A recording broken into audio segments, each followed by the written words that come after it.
with constant noise, silence can be deafening. We're not accustomed or comfortable with silence.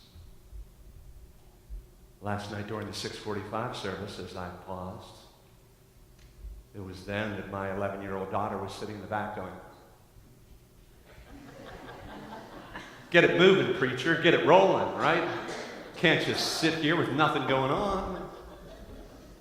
And even with that moment of silence, some of you might have thought, well, somebody missing something? Should the organ have been playing? Should somebody been saying something? But what if this were a Society of Friends meeting, also known as the Quakers, who sometimes will gather to simply sit in silence for an entire hour?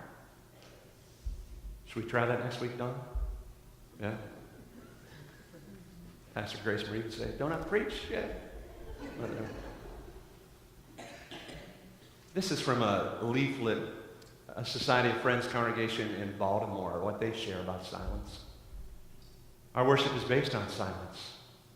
For us, silence is not merely a time to relax or gather one's thoughts. Quaker worship is an alert openness to the still leading of inner light.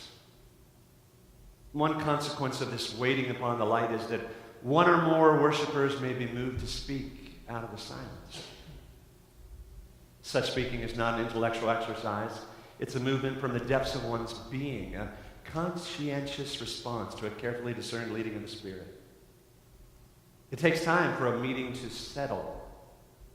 Generally, no one speaks for the first 20 or more minutes. During that time, we are admonished to turn in thy mind the light and wait upon God. Some meetings are completely silent. Many friends relish the peace, depth, and unity of such meetings. Completely silent worship can be a most refreshing and strengthening experience. Now face it, what God has to say to us is of greater value than what we have to say to God. See, prayer is conversation, isn't it? And any communication that is authentic is two-way. We not only do talking, we do listening. And so part of our prayer time as followers of Jesus should be that we incorporate these moments of silence so that we listen for God and what he might want to say to us. But we're not real good at listening, huh? In fact, you probably at times have been in dialogue with another person and they're talking, and truthfully, you're not listening to what they're saying because you are formulating in your own mind what you are going to say next. Been there, done that? Imagine how God feels sometimes. God might even wish he had his mute button that he could, well, he could if he wanted to. Familiar with FDR? Franklin Roosevelt, our president, he had commented that there were often long lines at the White House. And he grew frustrated because he said, nobody ever listens to a thing I say. And said that many of these people, it's just the thrill of being in the president's presence, and they want that. So he decided he was going to try an experiment. He was going to murmur something to all the people who were along. Each time he was shaking a hand, he would say it. And this is what he said. "I murdered my grandmother this morning." And so he goes down the line and shakes hands with the first individual, right? Shakes hands with him and said, "Murdered my grandmother this morning." And the person said, "Keep up the good work." And then he shared again with, "Murdered my grandmother this morning." "Oh, God bless you, sir." "Murdered my grandmother this morning." You know, it kept on going the whole way down the line, and he's murmuring, and nobody really noticed. They just, the accolades, the usual responses, like, "Nice sermon, preacher," right? And just going down the line, doing that, until at the very end, there's this ambassador from Bolivia And as he's shaking hands with the ambassador, Roosevelt said, "I murdered my grandmother this morning." And the ambassador got this puzzled look, stares him at the face, eventually leans over, whispers in his ear, "I'm sure she had it coming."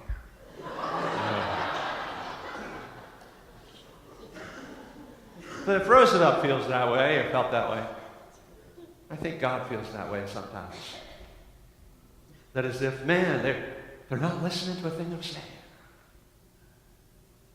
And if we make our prayer times all about us and our offering God our grocery list, and we're not spending time listening, then we're missing out a great deal of spiritual formation of how God wants to shape us, mold us.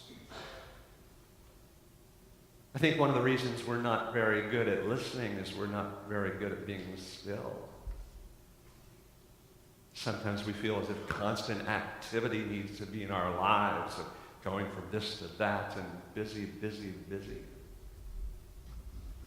You heard in our call to worship the psalmist's amazing words in Psalm 46. The context, there's warfare going on. Sharing of God, breaking the spear, burning the shield with fire. But in that context, the psalmist reveals the heart of God. Be still and know that I'm God. I'm exalted in the heavens. I'm exalted among the earth. The Lord of hosts is with us. The God of Jacob is our refuge. Be still. Jesus in his own life and ministry, at times there wasn't enough time to eat or to sleep. There's a beautiful verse from out of Mark's gospel that's not in the other gospels. But after this time of healing and of teaching and of miracles in ministry, our Lord said to the 12, "Come away by yourselves to a quiet place and rest a while." If Jesus, as Son of God, needed those moments to be alone with the Father, how much more do we? Our Lord would get up those early hours when no one else was awake to be on the mountainside with the Father to pray. If we would incorporate those moments, how different might our lives be? Well, as we left Elijah last week, he was depressed, in fact, near suicidal. He had prayed to God, "Let me die." But under that broom tree, the angel had supplied water, a cake for him to eat, to give him the strength and nourishment to keep traveling. And he traveled for 40 days, for 40 nights, eventually reaching Horeb, or Sinai, the Mount of God. And after there, he goes inside a cave, which caves are wonderful for safety and security, but they're very dark and damp as well. But God eventually reveals to this prophet he's going to speak, and he needs to be ready for it. And so Elijah goes a bit further toward the front of the cave. And this mountain was a special mountain. This was the place where the Ten Commandments had been given, and Moses received those from God. Well, not once, but twice. The first set got broken, if you recall. But a place where God often revealed himself with fire and smoke and with power, the wrath of God. The Israelites were afraid to even come near that holy mountain because they knew God was there. It's amazing what comes around for Elijah. First, a wind. Not just a breeze, mind you, but hurricane-force winds, enough that are actually breaking rocks apart. But we're told that God wasn't in the wind. And next, an earthquake. That'll shake everything up. But God wasn't in the earthquake. And fire, that force that consumes everything in its path. But the Lord wasn't in fire. And what was it that Elijah experienced next? It's hard to explain in the Hebrew. There's really no equivalent to translate it into English. But over in Israel, I heard an instructor share it was the sound of thinnest silence. Complete, total silence. It's then that God spoke. That God revealed himself and shared who he was. And I like how he doesn't put a guilt trip on Elijah. Well, you really made a mess of things now, didn't you? Or you're here alone having a pity party. He asked him the same question there. He asked him under the broom tree. What are you doing here, Elijah? And Elijah again goes to respond, well, I'm the only prophet that's left. Everybody else has been killed with the sword. There's no point in even living. But God reminds him who he is and the plan that he has for him. There's still work to be done. There are kings to go and to anoint. And also there's a successor to be found. He's to find Elisha, who will become the next great prophet in that line of prophets. It's there in the silence that Elijah hears God speak.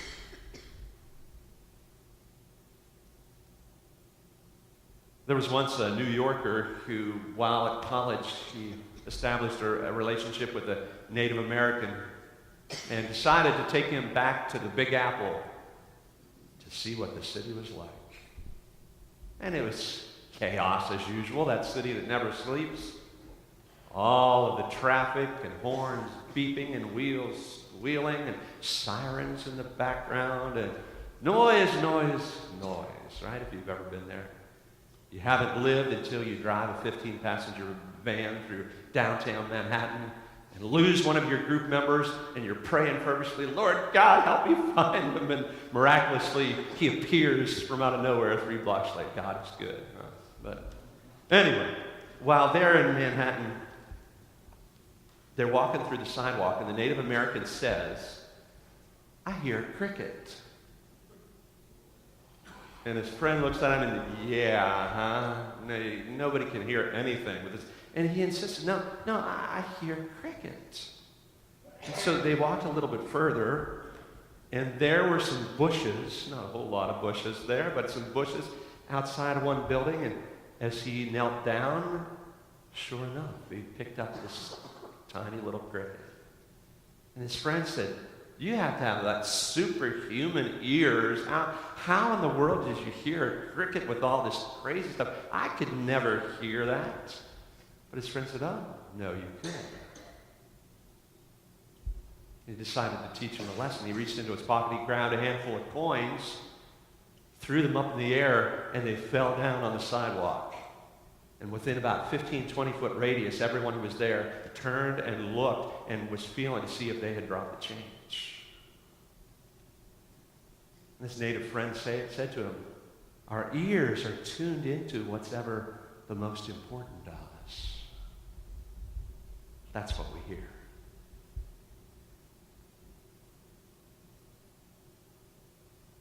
I wonder if your ears are tuned into God.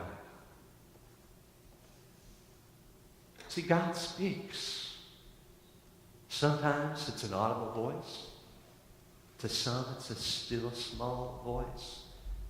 To some, it's an impression on the soul. To some, it's a random thought that comes into our minds that we know could have never come from us. To some, it's through reading the Scripture. Why, for some, it's even through a pastor, of all things, or a Christian brother or sister to encourage and help and shape and strengthen.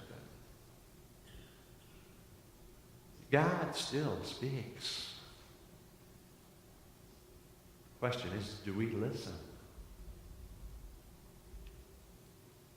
My challenge for you in this next week is to incorporate 2 different times, at least 10 minutes, when you are sitting alone with God, to simply be still and listen.